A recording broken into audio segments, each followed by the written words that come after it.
Share capital. Share means a share in the share capital of a company. Share capital of a company limited by shares can be equity share capital with voting rights or with the differential rights as to dividend, voting or otherwise, or it can be preference share capital. The Act defines equity through preference share capital. It says preference share capital means that part of issued share capital which carries a preferential right for dividend as a fixed amount or at a fixed rate, and also preference in respect of repayment of capital. Premium may or may not have a preference, and these things are stated in memorandum or articles. Equity share capital is indirectly defined as a share capital which is not preference share capital. Voting rights as per section 47. A member holding equity shares has a right to vote on every resolution placed before the meeting, and his voting right on a poll shall be in proportion to his share in the paid up equity of the company. Section 47. Voting rights of a preference shareholder. He can vote on a resolution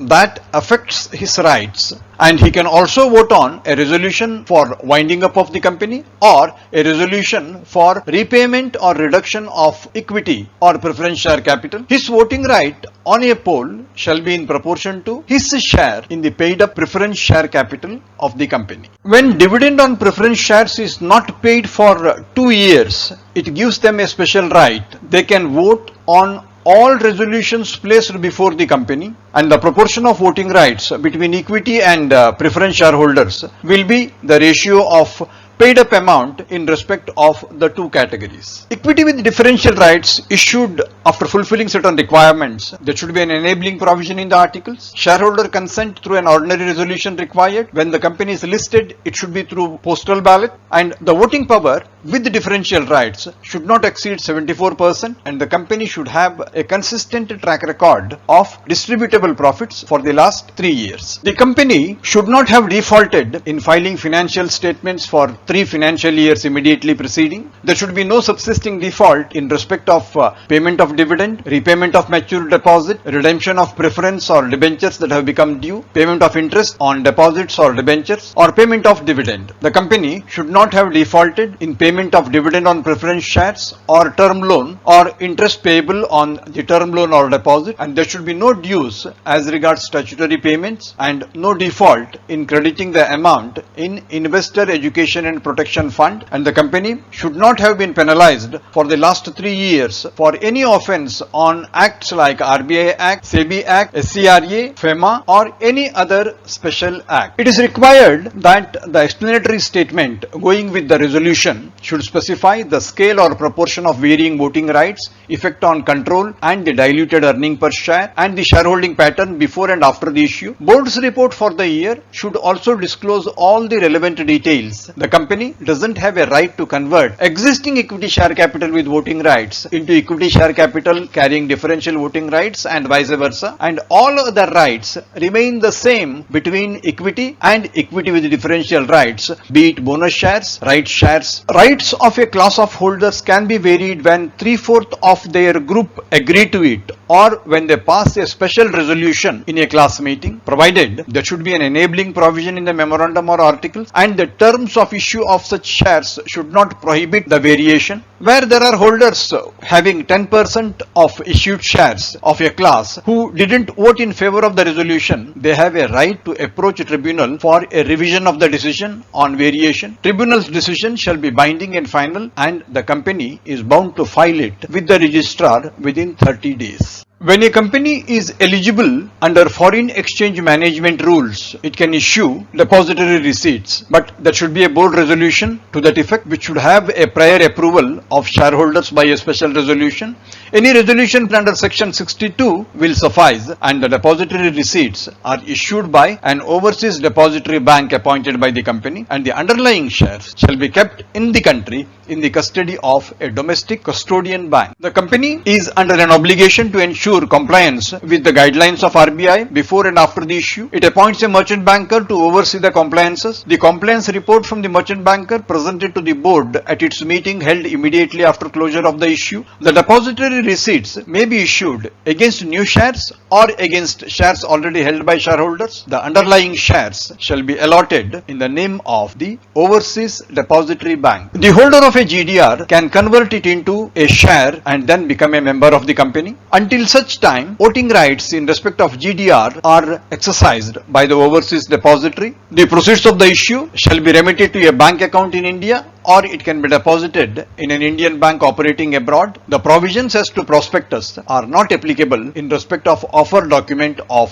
GDR. Regarding employee stock option scheme, a listed company required to comply with SEBI employee stock option scheme guidelines, under which an employee means a permanent employee of the company working in India or outside. He may also include a director of a company, whole-time director or not, but excluding an independent director. An employee of a subsidiary or of a holding company is also included, but the definition doesn't include an employee who is a promoter or a person belonging to promoter group or a director who directly or indirectly holds more than 10% of the equity shares of the company. The explanatory statement to the shareholders' resolution shall cover extensively the number of stock options, classes of employees, the appraisal process for eligibility, requirements of vesting and the period of vesting, exercise price, exercise period, process of exercise, lock-in period, and conditions under which option vested in employees may lapse, along with the time period to exercise the vested options on termination or resignation of employee. Other unique features of the scheme: the minimum period between grant of option and vesting of option will be 1 year. Freedom to specify lock-in is with the company. Employees will not have a right to receive dividend or vote till the shares are issued. In the event of death, options granted shall vest in the legal heirs. Options granted cannot be pledged, hypothecated or mortgaged, and in the event of resignation or termination, options not vested shall expire, and there will be extensive disclosure in the director's report for the year on the details of the employee stock option scheme. Sweat equity is normally issued out of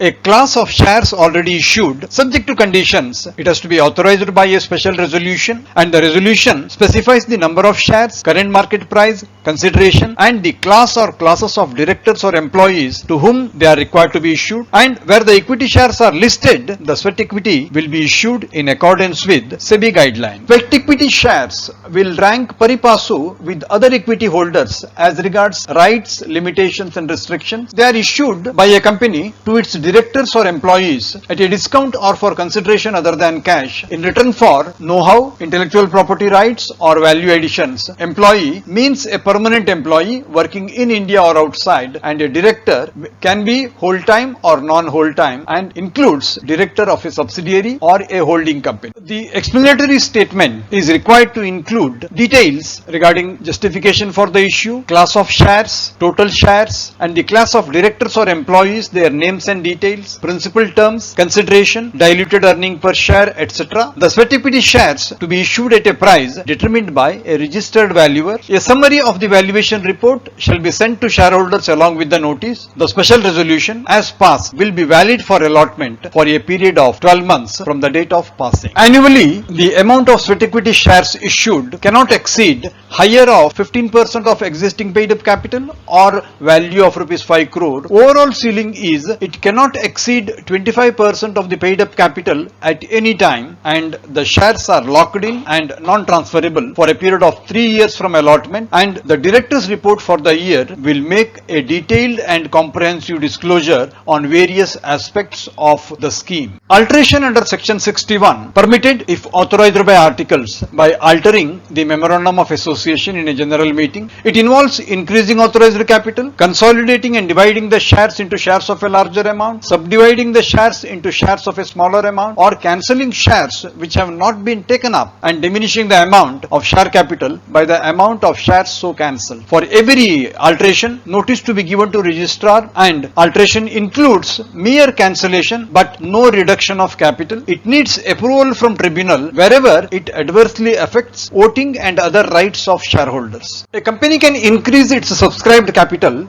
by way of issuing further shares to the existing shareholders in the ratio of the paid up capital by way of a letter of offer which specifies the number of shares offered, and it gives a timeline of 15 to 30 days to accept and act on the offer, within which if the offer is not accepted, it shall be deemed to be declined. The offer also is deemed to include a right to renounce in favor of any person. After the expiry of the time frame, Board of Directors at their discretion may dispose of the shares not taken up by the shareholders. Further issue of shares to other than existing shareholders is permitted with the help of a special resolution in three situations. One, under a scheme of employee stock option. Second, under a prospectus based on value determined by a valuation report, or increase of subscribed capital by way of the debentures and loans which were raised in the past under a special resolution passed which authorized their conversion into equity. Reduction of capital under section 66 is a two-step process. One, special resolution and confirmation by the tribunal. A company can extinguish or reduce liability in respect of share capital not paid up, or it can cancel paid up share capital to the extent it is lost or unrepresented by available assets, or it can pay off any paid up share capital which is in excess of the requirements of the company. Once this is done, it can alter its memorandum by reducing the amount of share capital and the relevant shares. However, the tribunal may grant confirmation only if it is satisfied that the debt or claim of every creditor of the company has been secured and protected.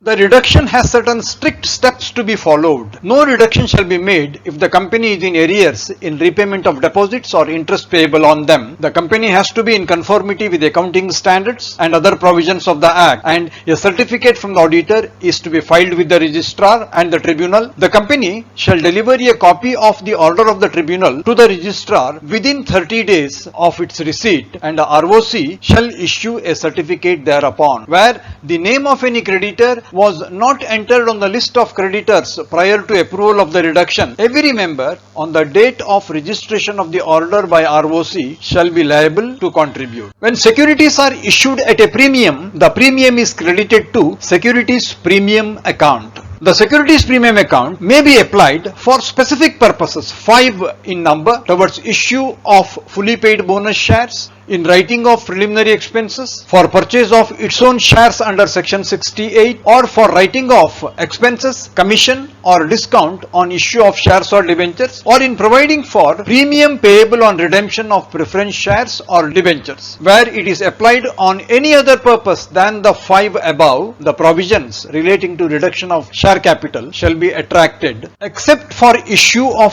sweat equity shares under section 54, a company shall not issue shares at a discount. Any share issued by a company at a discount shall be void, and the company is liable to refund all monies received with the interest of 12% per annum from the date of such issue. A company may issue shares at a discount to its creditors only when its debt is converted into shares in pursuance to a statutory resolution plan or debt restructuring scheme under regulations of RBI. Subject to certain conditions, bonus shares can be issued under section 63 out of free reserves, securities premium account or capital redemption reserve account. The conditions are: there should be enabling provision in the articles, and it has been authorized in a general meeting based on a proposal by the board, and the company has not defaulted in payment of interest or principal in respect of fixed deposits or debt securities, and also the company has not defaulted in the payment of statutory dues like provident fund, gratuity and bonus, and before issue of bonus shares, the company shall have converted all its outstanding partly paid up shares into fully paid up shares. No issue of bonus shares shall be made by capitalizing reserves created by the revaluation of assets. The process of buyback is subject to certain restrictions. A company can purchase its own shares or securities from out of free reserves, securities premium account or proceeds from issue. The buyback has to be authorized by its articles. A special resolution is required to be passed authorizing the buyback. However, if the buyback is 10% or less of the paid up capital and free reserves, just a board resolution is sufficient, and the maximum limit on buyback anytime is 25% or less of the aggregate paid up capital and free reserves, secured and unsecured debts after buyback should not be more than twice the paid up capital and free reserves. The shares covered under buyback need to be fully paid up. If listed, the buyback has to be in accordance with SEBI regulations. A declaration of solvency signed by at least 2 directors to be filed with SEBI stating the company will not be rendered insolvent within 1 year from the date of declaration, and every buyback has to be completed within a year of the special resolution or board resolution. Buyback may be effected from existing shareholders or from the open market, and once completed, the company shall physically destroy the securities within 7 days of the last day of buyback, and from the closure of one buyback to the commencement of another buyback, there should be a lapse of a minimum of 1 year. A return containing the particulars of the buyback shall be filed within 30 days of completion with the registrar. No company shall purchase its own shares if it has defaulted in repayment of deposits, interest payment, redemption of debentures or preference shares, payment of dividend to any shareholder, or repayment of any term loan or interest thereon. No company shall purchase its own securities where it has not complied with the provisions of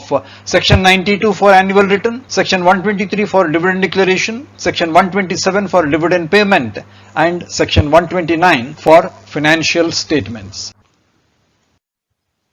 Equity share capital and preference share capital are the two kinds of share capital. A company is prohibited from issuing shares at a discount as it is void. A preference share is redeemable and it cannot exceed 20 years in its life from the date of issue. Any resolution which authorizes issue of preference shares shall indicate whether the payment of dividend is cumulative or non-cumulative. Wherever the preference dividend is remaining unpaid for a period of 3 years or more, the preference shareholders get a right to vote on all the resolutions placed before the company in its general meeting. Preference shareholders find a place in the register of members on par with the equity shareholders. Equity share capital can have option of with voting rights or with differential rights. Differential rights pertain to dividend and voting. The holders of equity shares, even where they are with differential rights, their right to bonus and rights remains intact. A company is prohibited from converting one class of equity into another. That is, existing equity shares with voting rights cannot be converted into equity carrying differential voting right, and vice versa. Any share certificate to be delivered by the company within 2 months from the date of allotment. Wherever the company doesn't apply the common seal, the share certificate has to be signed by 2 directors jointly or by a combination of 1 director and the company secretary. Every company limited by shares will maintain its register of members in form number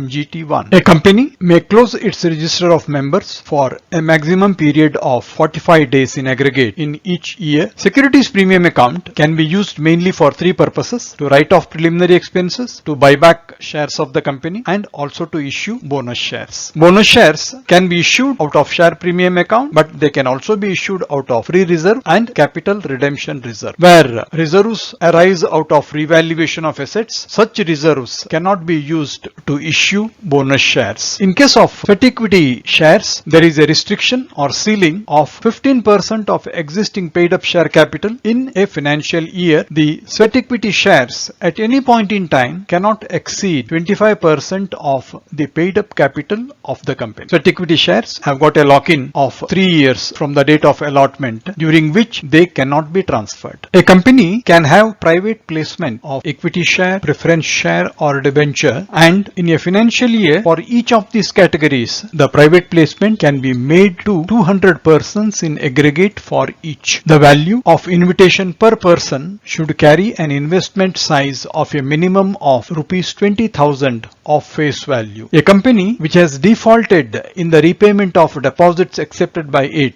cannot exercise the right of reduction of its capital. A buyback exercise has to be completed within 1 year from the date of passing the authorizing resolution. The resolutions might have been passed in the general meeting or by the board, but there should be a cooling off period between two buyback. Once a company buys back, it cannot make a further issue of similar type of securities within a period of 6 months.